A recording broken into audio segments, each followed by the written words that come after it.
మేడ్చల్ జిల్లాలో ఎంత జరిగింది, యాదాద్రిలో ఎంత జరిగింది, భువనగిరిలో ఎంత జరిగింది. ఈ 3 బయట పెట్టింది విలేకరులే.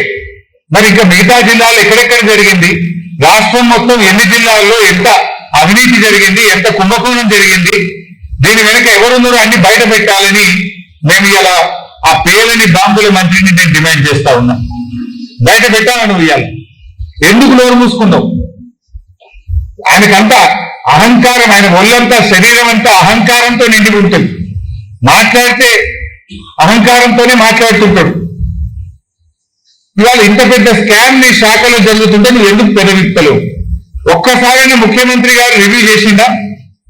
రాష్ట్ర ప్రభుత్వ ఖజానాకే చిల్లు కొడతా ఉంటే, ప్రజల డబ్బును కొంతమంది కొల్లగొడతా ఉంటే, దీని మీద ముఖ్యమంత్రి ఈ రోజు వరకు ఎందుకు రివ్యూ చేయలేదని అడుగుతా ఉన్నా.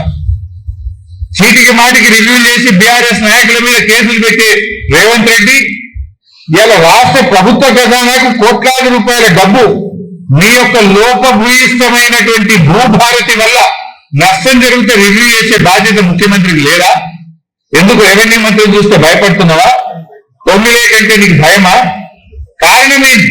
పొంగిలేటి బయట పెట్టడా, ముఖ్యమంత్రి రివ్యూ చేయడా? ఇది ప్రజల సొమ్ము కదా.